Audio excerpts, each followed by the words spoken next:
What the government's doing today is sort of throwing some red meat to, people who are concerned about migration and not addressing what's the core issue here. But we've had over the last 11 months 40,000 people crossing the channel in little boats. So this sort of, tough rhetoric clearly isn't working by itself. The Mayor of London, Sadiq Khan, is revealing today that 40% of Londoners think that they will struggle to meet their rent payments. He's bringing together private renters, charities and politicians to call on the government to urgently tackle London's spiralling rental crisis.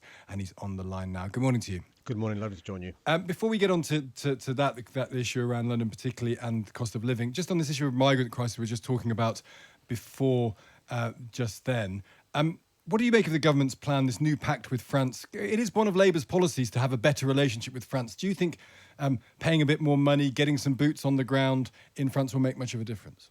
By itself, no. And by the way, put aside for a second, if you're a migrant come to this country, if you're a Martian landing on this planet, you wouldn't know that this government's been in charge for the last 12 years. Look, you've got to do a combination of things.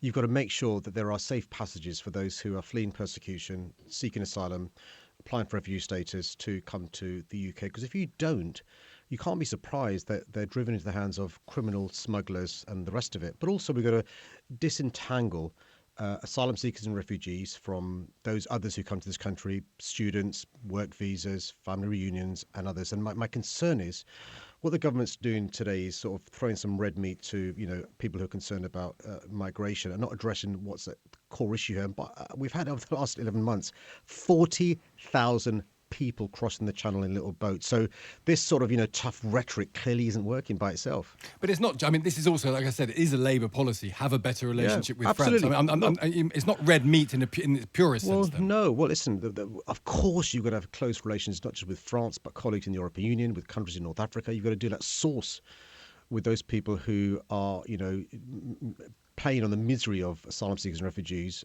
in relation to charging them a fortune. But also, let's be frank, in amongst asylum seekers and refugees are those who are playing the system, right? By paying gangsters to come here. Yeah. Gangsters are making a fortune. So, of course, you've got to work closely with our colleagues in France, with the European Union, with those in North Africa and elsewhere. At the same time, you've got to make sure that rather than a claim taking, a year and a half, you process the claims within 6 months. 10 years ago, we were processing 90% of claims within 6 months. Now it's 25%. That can't be right. Do you think it would be easier if we hadn't gone through Brexit? Well, listen, that's a whole different conversation. But I think, look, I'd like to know your thoughts on it. Yeah. Issues like climate change, issues like climate displacement, issues like counterterrorism, issues like migration, issues like trade. All these things are done far better on a multilateral basis than you thinking that because of your history, you can do it by yourself and be successful. And dealing with the issue of just the budget you mentioned earlier on this Thursday. The reality is, leaving the European Union meant that our growth is 4% less than it otherwise would be. And so, again, the sort of budget we're announcing, that Jeremy Hunt's announcing this Thursday, isn't in a vacuum. This is an economy that's been crushed by this government. You mentioned talking about London rent today, how expensive it is. It's £2,343 a month, the average advertised London rent. London has always been expensive. Is the solution here, you want to gather together people to make the arguments, but ultimately the problem here is there's not enough houses being built, which would then enable there to be more rented accommodation, which would bring prices down? Spot on. Look, the medium to long-term solution is, more supply to meet demand, right?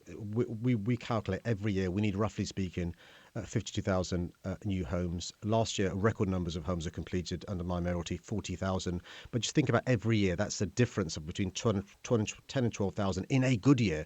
Before I became mayor, average number of homes completed was 20,000. So, of course, increase the number of affordable homes in London.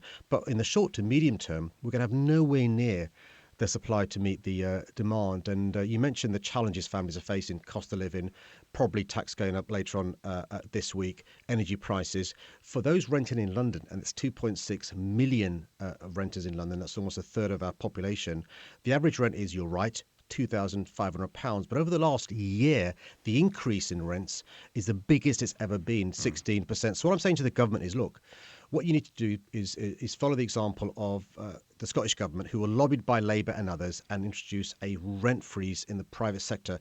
And what that does is gives respite to those people who are facing these additional challenges to make sure that they can, not have a situation where over the next 6 months, they're potentially made homeless. The research we're publishing today shows 4 out of 10 of those renting in London, won't be able to pay their rents in the next 6 months. And so it doesn't make sense to me to allow them to be made homeless.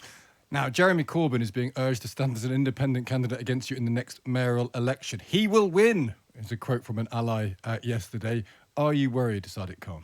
Well, listen, I've read the same reports that you've read. I genuinely feel that actually, I've got the best job in politics. Why? Because I can get to give back to the city that gave so much to me and my family. Let's wait and see what happens in relation to Jeremy Corbyn. I regularly hear reports about people running to be mayor. I have for the last 7 years when I've been on this journey. I wouldn't be surprised if I read, Stig, you're running tomorrow. I can guarantee you I'm not going to run tomorrow and I wouldn't win. I can guarantee you two things.